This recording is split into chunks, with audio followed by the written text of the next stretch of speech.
बोले इंसान, कभी विचार किया है यहां पे किस लिए आया है और आखिर जाना कहां है, किस लिए आया है? आमतौर पे लोगों का एक रवैया बन चुका है, खाओ पियो ऐश उड़ाओ, ये जग मीठा अगला किसने देखा है? अगला जिन संतों ने, पीर फकीरों ने, पैगंबरों ने देखा है उनकी मानने को तैयार नहीं होता। उनके लिए कह देता है कि नहीं, वो वैसे कहते हैं, फजूल की बात करते हैं, यूं ही कहते हैं, जबकि ऐसा नहीं है। तो भाई ये सोचो, आप किस लिए आए हैं, क्या आपका काम है और क्या कर रहे हो, ये जानना अति जरूरी है। एक बात आपको बताएं, हमारे धर्मों में इंसान को सर्वश्रेष्ठ बताया है कि सबसे श्रेष्ठ इस धरती पे अगर कोई प्राणी है तो वो है मनुष्य। हिंदू धर्म में कहा है सर्वश्रेष्ठ, अति उत्तम जून, सरदार मुखिया जून। इस्लाम धर्म में बोला गया खुद मुख्तियार जून। सिख धर्म में कहा गया सर्वश्रेष्ठ सरदार मुखिया जून। और इंग्लिश फकीर भी यही कहते हैं कि इंसान जैसा कोई दूसरा नहीं। पर सोचने वाली बात है कि इंसान ऐसा क्या कर्म करता है जिससे कहा जाए कि वाकई जो गुरुओं ने, पीर पैगंबरों ने, ऋषि मुनियों ने कहा है वो सही है, कि वाकई इंसान जैसा कोई नहीं है। देखते हैं आदमी और जानवर, पशु पक्षी में क्या फर्क है। अगर निगाह मार के देखें तो पशु पक्षी भी खाते पीते हैं और जानवर भी खाता पीता है। फर्क मात्र इतना है, इंसान जब चाहे, जैसा चाहे वैसा खाने की कोशिश करता है, और जानवर पक्षियों को जब मिल जाए, जैसा मिल जाए उसे खा के पेट भरने की कोशिश करते हैं। मकसद तो दोनों का एक ही है, मतलब तो दोनों का एक ही है, अपना पेट भरना, अपने लिए ताकत पैदा करना। तो घर परिवार जानवरों का घर होता है, घोंसले होते हैं पक्षियों के, उसी तरह आदमी का भी घर होता है। बाल बच्चे आदमी के, जानवर पक्षियों के भी होते हैं। फर्क क्या है? जीते जी जानवरों की मलमूत्र काम में आती है और मरने के बाद हड्डियां, चमड़ा सब काम आ जाता है। आदमी का जीते जी मलमूत्र संभालने में साइंटिस्ट लगे हुए हैं, कैसे संभालें, इतना बढ़ता जा रहा है। और मरने के बाद हड्डियां संभालने पे भी टैक्स लगता है। जाओगे वो पहले ही ले लेंगे, आजा आजा तू हमारा ग्राहक है, निकाल, कितने निकालेगा। तो हड्डियां समेटने में भी पैसा लगता है। तो इस लिहाज से देखें तो जानवर आगे हैं।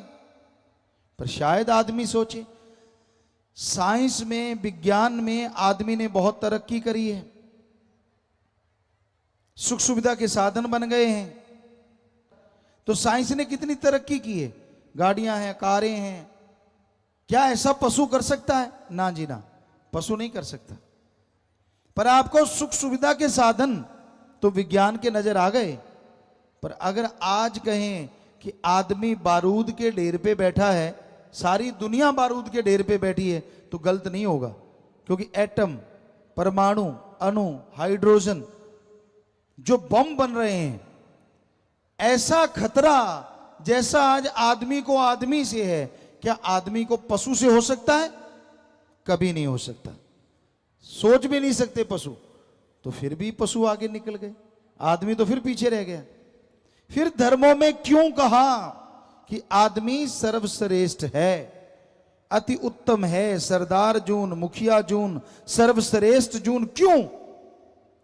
एक कारण है, आदमी इस मृत्युलोक में, इस घोर कलयुग में अगर चाहे तो भगवान को यहां वहां दोनों जहान में देख सकता है, जबकि पशु पक्षी चाहते हुए भी उसे नहीं देख सकते।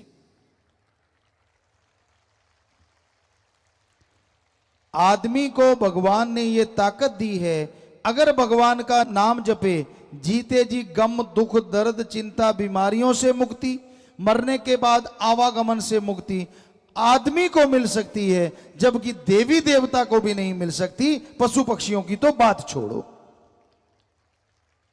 इसलिए आदमी को हमारे गुरुओं ने, ऋषि मुनियों ने, संत पीर पैगंबरों ने सर्वश्रेष्ठ कहा।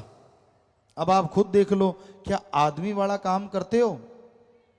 कभी भक्ति करते हो कि सारा दिन चुगली निंदा हथाई कर रहे हैं, इधर की उधर, उधर की इधर, इधर को उंगली लगाई लड़ दी, उधर के लगा दी? तो भाई ये कोई आदमियों वाले काम है? हमारे वेद शास्त्र, हमने सभी पवित्र ग्रंथ पढ़े, हिंदू धर्म के हमारे वेद शास्त्र, और जिनमें गीता रामायण महाभारत, चारों वेद, पांचवां वेद महाभारत को भी कहा जाता है। इसके अलावा इस्लाम धर्म की पवित्र कुरान शरीफ, कुरान मजीद, सिख धर्म की पवित्र गुरुवाणी, ईसाई धर्म की पवित्र बाइबल, कबीर जी, शेख फरीद जी, नामदेव, धन्ना भगत, रविदास, बहुत सारे संत, बौद्धिस्ट, जैनिस्ट, सभी धर्मों की वाणी पढ़ी। बिश्नोई धर्म के जांबा जी, उनकी वाणी पढ़ी, उनका गुटका पढ़ा। तो सभी धर्मों की वाणी पढ़ी। सारे धर्मों में यही कहा गया है जो हम आपको आज बताएंगे। 100% यही बात आती है कि आदमी कहलाने के हकदार तो ही हो अगर आदमी वाला काम करो, वरना शैतान से भी आप आगे हो। कई लोग आदमी सोया पड़े हैं, उनको मार दिया, किसी को तड़पा दिया, चंद नोटों के लिए किसी के बेटे को उठा लिया, भाई ने भाई को मार दिया। शैतान भी शर्मा जाता है, वो भी बच्चों पे हाथ नहीं उठाता था। आज आदमी शैतान का बाप बना हुआ है। अपनी मां की संभाल नहीं, अपने बाप की संभाल नहीं। कई लोग हमारे पास आते, गुरुजी प्रसाद दो। किस लिए भाई? मेरे मां बीमार है, उसकी मुक्ति हो जाए। हमने कहा ऐसा प्रसाद तो हमारे पास नहीं जिसको दें वो मर जाए। आप मारना चाहते हो? कहता नहीं, वो टट्टी पेशाब चारपाई पे करता है। तो हमने कहा जब बचपन में तू करता था तब तेरी मां ने तो नहीं कहा कि इसकी मुक्ति कर दो? वो तो नहीं बेचारी बोली कि इसका रोज टट्टी पेशाब कर उठाना पड़ता है, दिन को भी रात को भी, कोई प्रसाद दे दे बेड़ा पार कर दे। वो तो नहीं बेचारी बोली। अब उसका तुझे उठाना पड़ गया तो अब तू कहता है कि वो मर जाए। लानत है ऐसे औलाद पे। कहां चली गई हमारी संस्कृति? हमारे धर्मों में तो यही शिक्षा है। अरे बचपन में मां बाप टट्टी पेशाब उठाते हैं। हमारा धर्म, हमारे देश में यही संस्कृति है। जब वो बुजुर्ग हो जाएं तो उनके बेटे बेटियां उनके हाथ की लाठी बने और उनको बच्चों की तरह संभालें। यह है हमारी संस्कृति। ना कि उनको बूढ़ा कह के एक भूसे वाले कमरे में डाल दें, सूखा रोट खिलाएं। नहीं नहीं नहीं, मरने के बाद आप खर्चा करते हो, शर्म नहीं आती? जीते जी सूखे रोट दिए और मरने के बाद हलवा पूरियां खाओ जी, अपनी नाक का सवाल है। और जब वो जीते जी उनको नहीं खिलाए तब नाक किधर गई थी? शर्म नहीं आती? जिन्होंने बड़ा किया, पढ़ाया लिखाया, ठीक है उनमें अवगुण हो सकते हैं तो वो भी आदमी, क्या हुआ अगर मां बाप है? उनमें भी अवगुण हो सकते हैं, उनमें भी बुरी आदतें हो सकती हैं। आपकी नहीं बनती तो राड़ से बाढ़ अच्छी, अलग रहो, लेकिन उनको कभी बुरा ना कहो और उनकी सेवा से मुंह ना मोड़ो। जितना हो सके उनकी सेवा करते रहो। घर से सेवा शुरू करो, फिर करो समाज की सेवा। पर आज का युग ही ऐसा है। हमने देखा बुजुर्गों को बूढ़िया, डैनिया, इतने इतने गंदे नाम लेंगे भी। है तो तेरा ही खून, तेरा ही बाप है, तेरी मां है, क्या कह रहा है? शर्म नहीं आती तुझे? अपनी मां के लिए, बाप के लिए इतने निरादर के शब्द प्रयोग में लाता है। और मां बाप को भी चाहिए बच्चों को आशीर्वाद दें। एक उम्र होती है, वेदों में लिखा हमारे, वो तो 75 साल था, लेकिन आज की उम्र माने तो 50-55 साल। उसके बाद आपको संन्यास लेना चाहिए। बच्चों के कंधे पे सारा बोझ डालो कारोबार का, कि बेटा मैं बैठा हूं, काम धंधा संभाल, मेरे अनुभव की जरूरत पड़े तो मेरे से पूछ ले, वरना भाई मेरे से जैसा अच्छा बुरा हुआ कर लिया, अब तू जान। और खुद करो भक्ति। पर बुजुर्ग टांग अड़ाते ही रहते हैं, हटते नहीं। ऐसे नहीं ऐसे करो, ऐसे नहीं ऐसे करो। अरे इतनी कमजोर टांगे हुई पड़ी है, क्यों उड़ा रहा है? राम राम जप, ये लिखा हमारे धर्मों में। पर हमने देखा है नौजवानों को कम फिक्र होता है, बुजुर्ग जो जो। एक माता आई, हमने कहा बोल माता क्या चाहिए? बातें चल रही थी, संगत बैठी थी। हमने कहा शायद कोई बीमार होगी कुछ, या भगवान का नाम मांगेगी। कहती गुरुजी एक बात सुनो, हाँ मुझे पड़पोता चाहिए। तेरी आगे बेटों ने पोतों ने रंग लगा दिया। कहते नहीं रंग तो नहीं लगाया, फिर भी दिल करे। अरे भगवान को पाने का दिल क्यों नहीं करता? आगे से आगे फंसते जा रहे हैं, फंसते जा रहे हैं। तो कहने का मतलब दोनों पीढ़ियों को समझना चाहिए। हमारी संस्कृति को बुजुर्ग आशीर्वाद देते हैं, और एक उम्र आती है उसके बाद सन्यास लेके बच्चों के कंधों पे बोझ डाल देते, तू जान भाई तेरा काम जाने, मैं तो राम नाम जपूंगा। तो दोनों पीढ़ियों में कमी है, नौजवानों में भी बुजुर्गों में भी। दोनों को ही हम कह रहे हैं समझो अपने अपने कर्तव्य को, समझो अपने अपने फर्ज को, और उसके अनुसार चलो। ये कहता है हमारा धर्म, ये कहते हैं हमारे विधि विधान जो बनाए गए हमारे पूर्वजों के द्वारा। ये ना सोचे मैं किस काम को हूं आया, किस लिए जन्म दुर्लभ है पाया, संत रहे बता तेरा काम है क्या। तो जैसा आपको शुरू में बताया, इंसान को ये सोचने की फुर्सत ही नहीं है, समझ ही नहीं है कि मैं आया किस लिए हूं, कर क्या रहा हूं। संत बताते हैं, संत समझाते हैं कि आप किस लिए आए।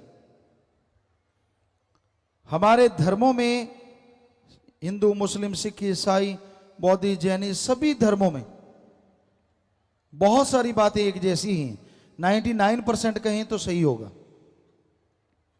यह कहा जाता है कि आपका सबसे पहला कर्तव्य है प्रभु का नाम जपना, भगवान की प्राप्ति करना। और दूसरा जो कर्तव्य है वो है इस धरती पे रह के कर्म जोगी बनना, यानी अच्छे कर्म करके अपने कर्तव्यों का निर्वाह करना।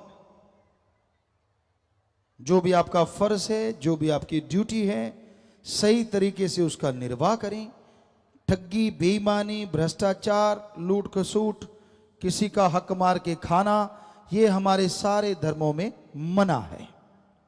झूठ बोल के लोगों को बुद्धू बनाना, बिना वजह बहसबाजी करना, नशे करना, ये सब बर्बादी का घर है। आप देख लो, अच्छे भले मानस होते हैं, अच्छे बड़े घर होते हैं, जब नशा घर में बढ़ जाता है तो बर्बादी ही बर्बादी हो जाती है। हर धर्म में लिखा है कि भाई नशा ना करो, नशे बर्बादी का घर है। हमारे देश में किसी नशे के लिए किसी भी धर्म में कोई जगह नहीं है। कई लोग कहते हैं गुरुजी नशा बंद नहीं होता, ठेके खुल जाते हैं। आप पीना बंद कर दो, देखते हैं ठेके पशुओं के लिए खुलते हैं क्या? कर दो बंद, फिर देखते हैं कैसे खुलेंगे ठेके, जब कोई जाएगा ही नहीं लेने। तो आप पीते हो, आप नशे करते हो, तभी ये खुलते हैं भाई। पशुओं के लिए तो कोई ठेका खुलता नहीं। तो इसलिए आपको जागना होगा, समाज को जागना होगा, नशों को त्यागना होगा। नशे बर्बादी का घर हैं, कभी किसी को खुशहाल नहीं बनाते। हमारे देश में तंबाकू के नशे से जितना कुछ बनता है, अफीम की खेती से, उसमें 1 मिनट में मरने वाले 2 लोग हैं। यानी जैसे आप घड़ी देख लो, 1 मिनट हो गया, अपने देश में इन नशों से 2 लोग मर जाते हैं 1 मिनट में। इतना बर्बादी हो रही है। ये डॉक्टरों का रिसर्च है, हमें दिया गया, लिख के बताया। तो भाई ये बड़ी दुखद पहलू है। हमारा देश धार्मिक देश कहलाता है और इस धार्मिक देश में सबसे ज्यादा लोग जो मर रहे हैं वो अधर्म का कर्म करके, यानी नशे करके। धर्म कहता है नशा करो, धर्म नशा करने से रोकता नहीं। नशा करो और डट के करो, पर राम नाम का करो, अल्लाह की इबादत का करो, वाहिगुरु की याद का करो, भगवान की भक्ति का करो, करो जितना मर्जी। फर्क क्या है दोनों नशों में? अब दुनिया के नशे जितने करोगे, शरीर बर्बाद, तन बर्बाद, मन बर्बाद, आत्मा बर्बाद, परिवार बर्बाद, घर बर्बाद और कुल का नाश। और राम नाम का नशा करोगे, समाज में इज्जत, शरीर तंदुरुस्त, अंदर सुरूर, चेहरे पे नूर और कुलों का उद्धार हो जाएगा। जमीन आसमान क्या, कहीं भी मुकाबला नहीं। इतने जबरदस्त है राम नाम, अल्लाह मालिक की भक्ति इबादत का नशा। करो तो सही। लोग पूछते फिरेंगे क्या खाते हो, इतनी खुशी कैसे है? आजकल खुशी लाने के लिए क्लब बने हैं बड़े बड़े महानगरों में, और वहां पैसा लेते हैं और हा हा ही हु। अब आपके सामने कोई हा हा करेगा तो आपको भी हा तो हो गई, पर ऊपर से हा होने से अंदर के गम नहीं मिटा करते। और जब अंदर खुशी होती है, चेहरे पे जबरदस्ती खुशी आ जाती है, रुकती ही नहीं। चेहरा नूर से मालो माल हो जाता है और नूरो नूर हो जाता है। तो धर्मों ने तो हमें अंदर की खुशी लाने के लिए तरीके बताए हैं। सुमन करो, मेहनत करो, कर्म करो, बाकी भगवान पे छोड़ो, वो जाने उसका काम जाने। कर्म जोगी और ज्ञान जोगी बन जाओ। अच्छे कर्म करो, इसका ज्ञान हो। और सिर्फ ज्ञान लेके घूम रहे हो, कोई फायदा नहीं अगर कर्म नहीं करते। बहुत लोग होते हैं पढ़ते रहते पढ़ते रहते पढ़ते रहते। हमारे धर्मों में लिखा है, पढ़ पढ़ के चाहे ट्रक भर लो, बड़े बड़े हाल कमरे भर लो किताबों से, पढ़ते गए और अमल के नाम पे जीरो। छोटा सा उदाहरण आपको दें, घर में घी है, दूध है, छाछ है, बादाम है, मक्खन है, सब ताकत की चीजें हैं। पर खाओ ना, सुबह शाम धोख मारते रहो तो ताकत आ जाएगी क्या? नहीं आएगी, नहीं आएगी ताकत। तो उसी तरह जब तक राम नाम जपोगे नहीं, चेहरे पे नूर कैसे आएगा और अंदर सुरूर कैसे आएगा? जाप करना पड़ेगा भाई। राम नाम ले लिया, अलमीरा में ताला लगा के रख दिया। कभी कभी खोलते हैं जब दर्द होता है, बच्चे तब खोलते हैं जब पेपर आते हैं। भगवान जी अब तो रात को दिखा दे, सुबह जाके कराऊंगा। पूरा पेपर ही दिखा दे रात को, कहता फिर तेरे गुण गाऊंगा। और जैसे पेपर निकल गए फिर वही बात, कौन सा भगवान और कैसा भगवान। ऐसे कोई बीमार हो जाए, किसी का बच्चा बीमार हो जाए, तब कहता भगवान तेरी काली पीली नीली गऊ। और जैसे बच्चा ठीक हो गया, फिर से खागड़ बन के जोर जोर से आवाजें निकालता रहता है। तो भाई ये सही नहीं है। भगवान को लगातार याद करो, सुबह शाम। जैसे जरूरी है ना रोटी खाना, भोजन करना, वैसे समझो भगवान का नाम लेना भी जरूरी है। भोजन करने से ताकत आए ना आए, हम आपको लिख के गारंटी देते हैं, राम नाम सुबह शाम जपने से आपको ही नहीं, आपकी कुलों को भी ताकत आएगी, आपके परिवार तर जाएंगे। ऐसा है राम नाम। फिर भी आप ना जाप करना चाहो तो भाई हम क्या करें? ऐसी तो कोई चीज नहीं, जैसे भैंस को खिलाते हैं, एक पाइप सी होती है लकड़ी की, अगर वो दवाई ना ले तो भर के उसके मुंह में ठूंस देते हैं कि पीना ही पड़ेगा। अब ऐसा तो आपके साथ हम कर नहीं सकते कि राम नाम डाल के मुंह में डाल दे कि ले पीना ही पड़ेगा। आप तो आदमी है, मानस है, पशु तो है नहीं। इसलिए आप मर्जी के मालिक हैं और अपनी मर्जी से ही जाप करो, फिर देखो नजारा। सच्चे दिल से, सच्ची भावना से अगर जाप करोगे तो फल मिलेगा।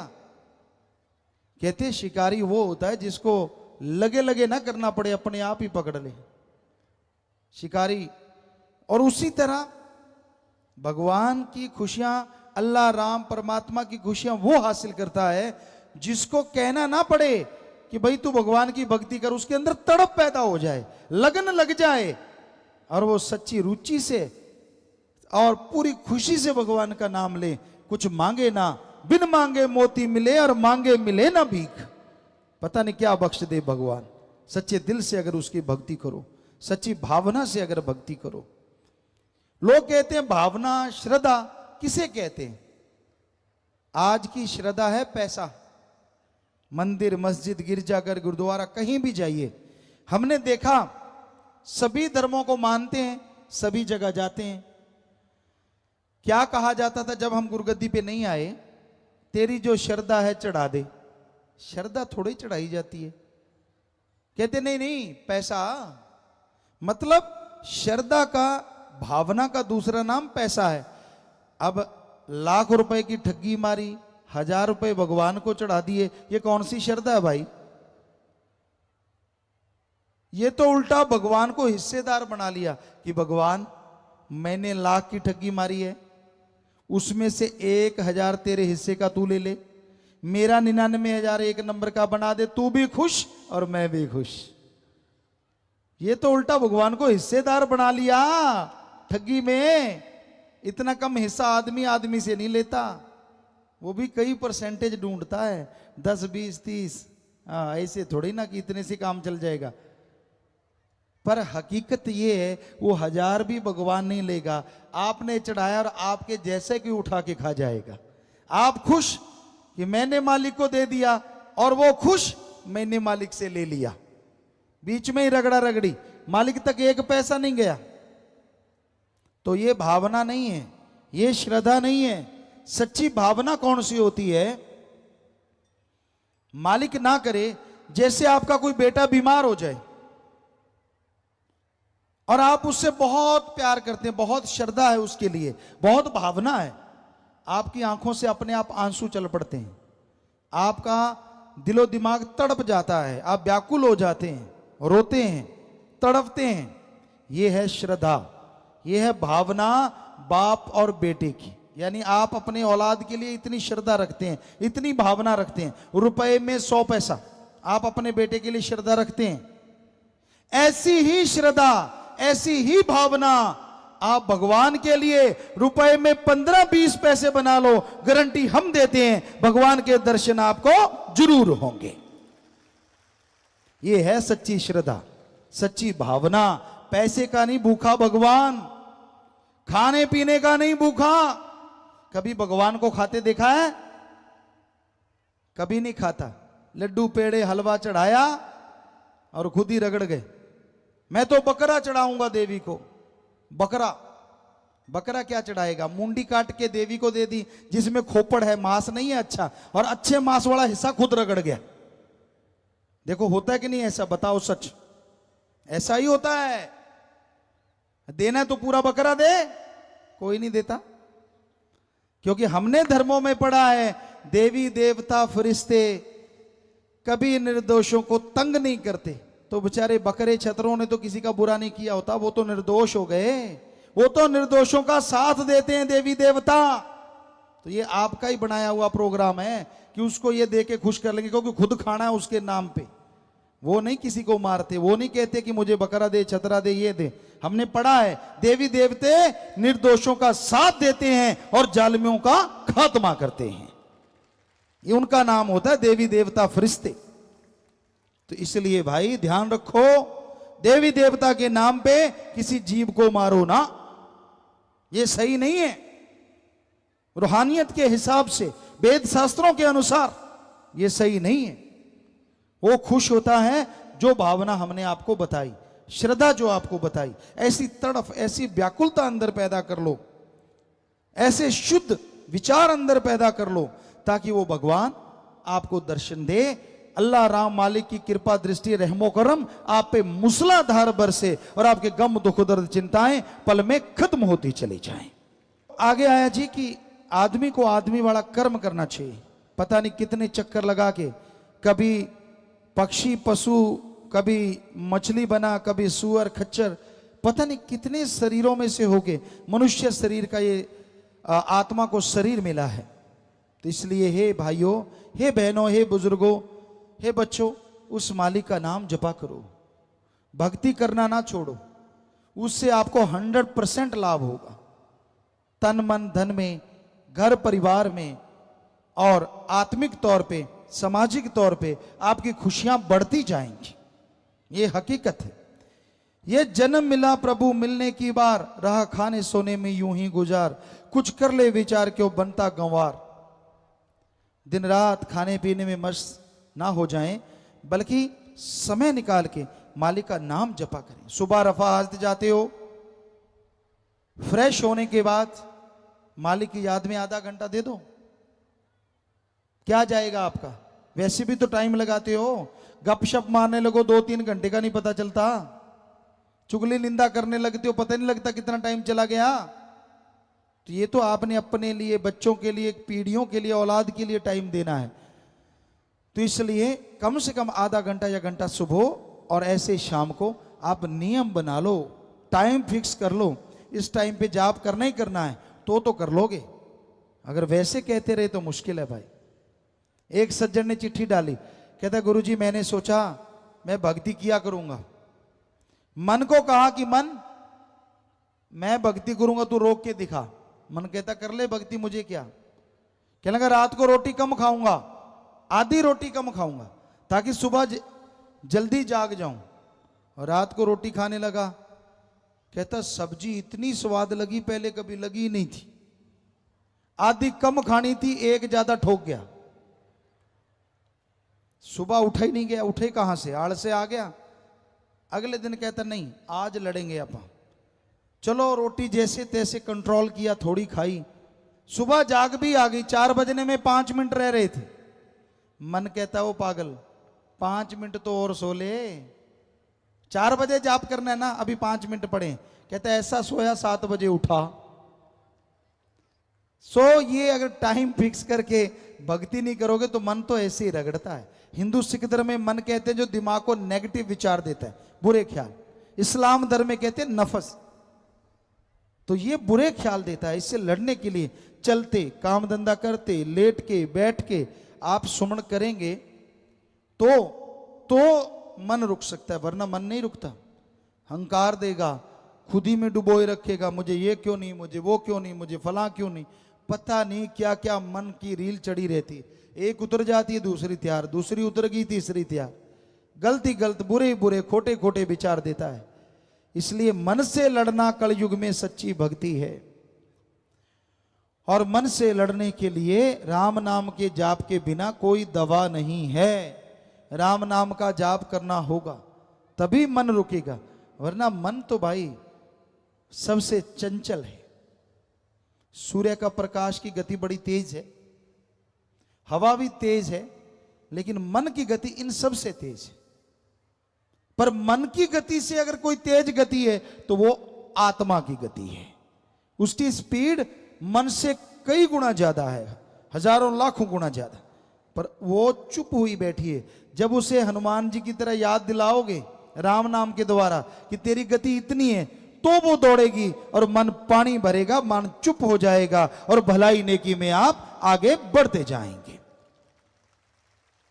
तो उसके लिए सुमरन करना ही होगा, भक्ति करनी ही होगी। नाम जपने से जो जीव घबराते हैं सीधे नरक 84 में पड़ जाते हैं। बंदे नाम दया बचकाल से जा। पता नहीं लोग राम नाम जपने से क्यों डरते हैं।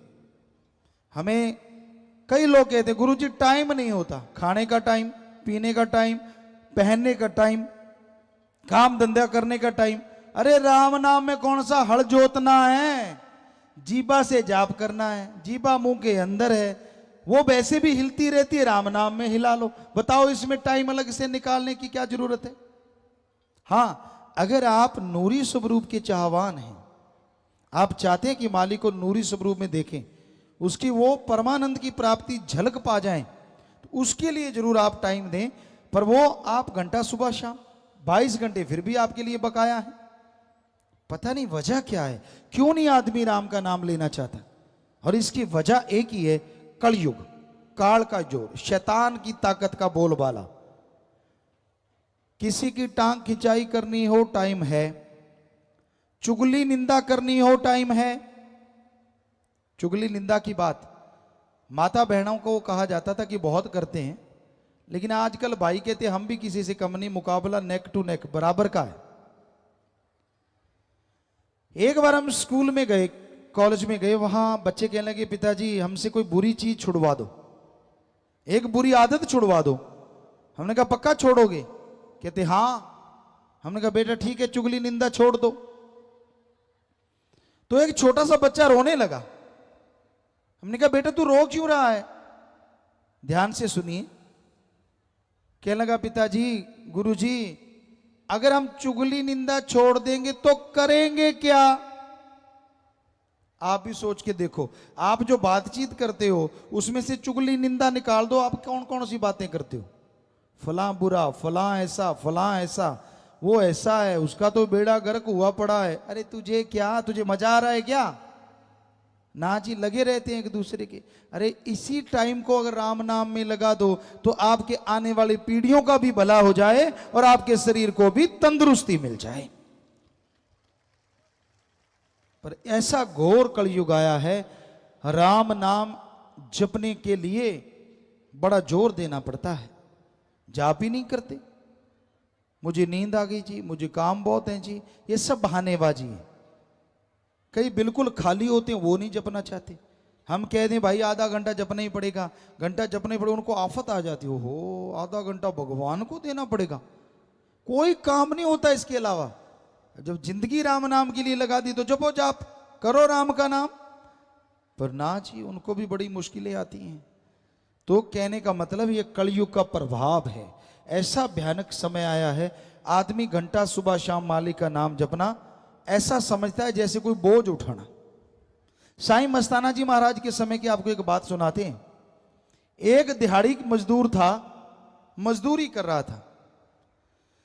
मस्ताना जी महाराज कहने लगे भाई क्या पैसे लेता है? कहता जी 1 रुपया लेता हूं सारे दिन का। क्या उठाता है? गोबर उठाता है, गंदगी उठाता हूं जी सारी, सारा दिन फावड़ा चलाता हूं। मस्ताना जी कहने लगे बरी तुझे 2 रुपया दें तो लेगा? कहता काम। काम कहते बस कपड़े अच्छे पहन के नहा धो के बैठना है। कहने लगा मजा आ गया, ये बाबा तो बड़ा फंसा, बैठने के 2 रुपए दे रहा है, मैं तो गंदगी उठा रहा था। कहता ठीक है बाबा। नहाया, अच्छी धोती पहन ली, कुर्ता पहन लिया, आजा भाई बैठ जा। बैठ गया। ये ले राम का नाम, ले लिया, इसका जाप करना है? कहता हाँ जी। अब घंटा आधा घंटा जाप किया, जंबाई आने लग गई। घंटा जाप किया, खाज खुजली होनी शुरू होगी चारों तरफ। थोड़ी देर के बाद वो हाथ जोड़ के बाबा जी के सामने आ गया। कहता है बाबा ये ले तेरे 2 रुपए, मैं जाप आज करूं ना कल, मुझे तो गंदगी उठाना मंजूर है पर राम का नाम सारा दिन नहीं जपूंगा। है ना सच भाई? आज देख लो, आप जो दिहाड़ी लेता है हम दे देते हैं, बैठ जाओ सुमन पे सारा दिन करना, उससे भला आपका ही होना है। लेकिन आप नहीं करोगे, हमें पता है। या तो खुराटा सुमरन शुरू, थोड़ा इधर उधर टेक लगाई और नींद, या फिर आपको पता है वो काम धंधे याद आते हैं जो पहले कभी याद आए ही ना हो। तो इसका कारण है मन, माया, काम, वासना, क्रोध, लोभ, मोह, अहंकार। ये 7 हैं। 7 के चक्रव्यूह में आदमी फंसा हुआ है और इससे निकलने के लिए सुमरन के अलावा और कोई ताकत नहीं है। सुमरन तो करना पड़ेगा, चलते बैठ के लेट के काम धंधा करते थोड़ा थोड़ा सुमरन करते रहो तो आप इनसे निजात हासिल कर सकते हैं। राम नाम की धुन में ऐसी शक्ति है कि अगर राम नाम आदमी जाप करता है, अल्लाह वाहिगुरु गॉड खुदा की इबादत करता है, तो वहां शैतान महाशैतान काल महाकाल नहीं ठहरता, उसका बाढ़ बांका नहीं होता जो मालिक के नाम से जुड़ा होता है। इसलिए मालिक के नाम से जुड़ो, उसका जाप करो, खुशियां मिलेंगी। आप जाप तो करते नहीं। आपको एक कंजूस की बात सुनाते हैं। 3 कंजूस बैठे थे, चर्चा चली, उनके पास देसी घी 2-2 किलो के डिब्बे थे। कहने लगा भाई, एक कहने लगा मेरा तो अभी 1.25 किलो बाकी है, 6 महीने हो गए। कहते कैसे कैसे खाता है तू? कहता मैं रोटी पे सुई के जो नक्का होता उधर से उठाता हूं और वो लगाता हूं सुबह शाम 3 टाइम, इसलिए घी इतना बचा हुआ है। दूसरा हंसने लगा, कहता बस मेरा तो लगा ही 100 ग्राम है, सारा घी 2 किलो का 2 किलो पड़ा है, बस 100 ग्राम लगा है। तू कैसे लगाता है? कहता तू सुई के नक्के से लगाता, मैं नोक से लगाता हूं, इसलिए इतना ही लगा। तीसरा बहुत हंसा जोर जोर से। वो कह लगे तू क्यों हंस रहा है? कह लगा मेरा 6 महीने में 2 किलो का 2 किलो ही पड़ा है। कहते ये कैसे? कहता मैं पता है रोटी बना लेता हूं, 2 किलो का डिब्बा इधर उठाता हूं, रोटी को घी दिखा देता हूं और खा लेता हूं। तो आप में भी राम नाम वाले ऐसे ही हैं। कोई तो सुई के नक्के जितना ही जाप करता है, कोई नोक जितना, और कोई राम नाम ले रखा दिखा के काम चला लेता है। बताओ फायदा कहां से होगा भाई? फिर कहेंगे गुरुजी झूठ बोलते। गुरुजी तो सच बोलते हैं, जाप आप नहीं करते। गुरु बेचारा क्या करे, जा सिखड़ में चूक। गुरु पीर फकीर तो सच कहते हैं, पर मानने वाला ही कोई ना माने तो गुरु क्या करे? इसलिए भाई राम नाम का जाप करोगे तो माला माल होगे। हम फकीर का काम तो टीचर की तरह पढ़ाना और बताना है, आगे मानना तो आप लोगों के हाथ में है।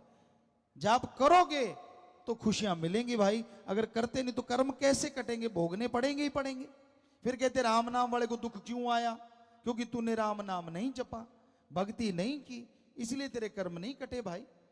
दूसरों से कम आएगा, ये सच है। जिसने राम नाम से जुड़ गया, फकीर की निगाह में आके राम नाम में बैठ गया, उसका फर्क तो पड़ेगा ही पड़ेगा। लेकिन सुमन करने से पहाड़ से कंकर बन जाता है, सूली से सूल में बदल जाता है।